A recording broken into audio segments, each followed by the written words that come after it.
Hey, my name is Gabrielle Ruiz, and I'm going to talk to you about rescue therapies. If you are the caregiver of a loved one with a chronic condition like epilepsy, this video is for you. Caring for someone with seizures, especially complex or uncontrolled seizures, can be complicated, overwhelming, and exhausting. Sometimes your life may feel out of control, but there is hope, known as rescue therapies. When this video is over, you'll feel more confident, prepared, and in control when managing your loved one's seizures. Seizures are unpredictable. When you're a caregiver, there are so many things to keep track of, and there may be many people involved. A seizure action plan can help you feel more in control. A seizure action plan is a written guide that says what your loved one's seizures look like, what to do when a seizure happens, and when to seek more help. It's a written plan created just for your loved one by your healthcare team. The seizure action plan should always list the daily seizure medications and a rescue medication if one is prescribed. If rescue therapy is needed, the seizure action plan should say why, when, and how to use it.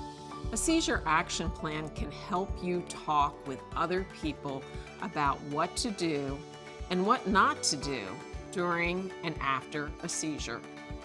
I think the best thing to do is to create it with your child's neurologist so that everybody has some input, and then it should be shared with as many people as possible because you're not with your loved one 24/7. When we talk to our healthcare team, and now our son is older, so he's doing this on his own, but when he was young, we made a note of this and would provide all these details to our nurse practitioner and the doctor as well. The nurses are critically important and in that whole process as part of the healthcare team as well. How do you share that information? When he was younger, we shared that with his education team, his teachers, his special education teachers, his speech therapists, and as he got older into elementary school with his student peers as well. They knew what to do if Philip had a seizure. I actually have a friend who said to me that if something happens and you're taking your child to the ER and you have this seizure action plan that was created with a doctor, and this is the protocol for addressing this seizure.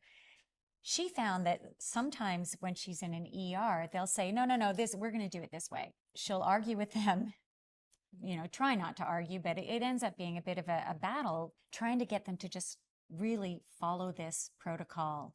Everybody's epilepsy is different. We really have to look at the individual and what plan has already been established for them. And people have to really pay attention to that because it was established through trial and horrible errors.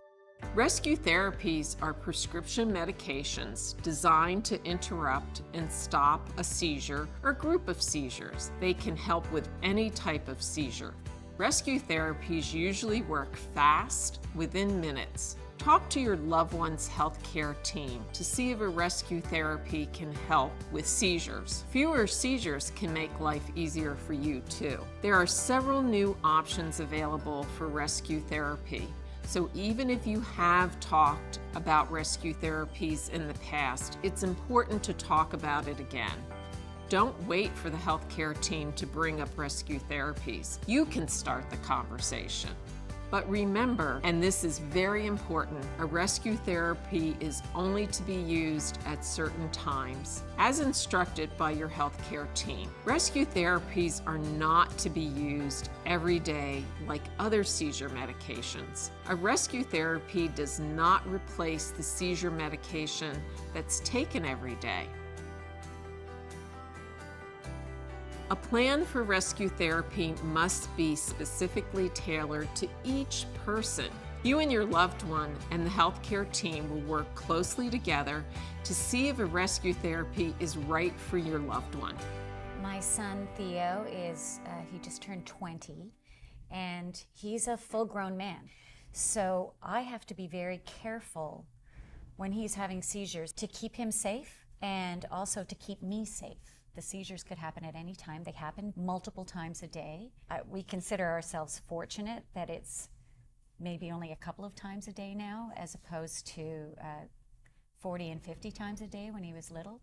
It is 24/7 care. My mom is epilepsy. Even if she wasn't feeling good, she didn't want to show us that she wasn't, because we were always like, hey mom, like, are you doing okay? Like, are you good? So our plan as of right now, she uses the nasal spray. I said, is there something you could prescribe for him that I could give him when it's needed so that he doesn't have to have as many trips to the ER?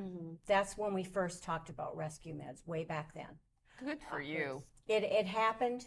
It was scary. In fact, I used to cry sometimes. I don't cry anymore. I just do what I have to do.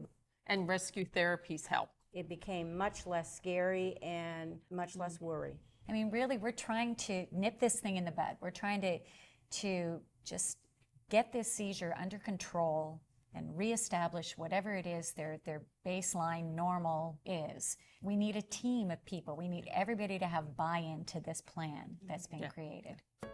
Rescue therapies are typically used when seizures change. For example, if there are more seizures than usual in a given period of time, if there are different kinds of seizures than usual, if a seizure lasts longer, or if seizures happen closer together than usual. Rescue therapies may be used if seizures change during a high-risk time and when something is different from normal. Some people's seizures change when they are more stressed, when they are not getting enough sleep, or when they're sick with an infection or fever.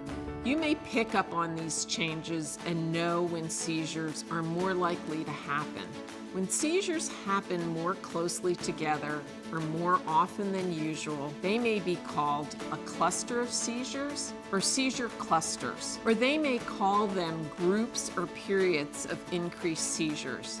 You may have other words to describe times when seizures are more likely to happen. Some people may say they're having a bad day, or longer seizures, or breakthrough seizures. The important thing is to tell your healthcare team as much as you can about any changes you are experiencing with your seizures.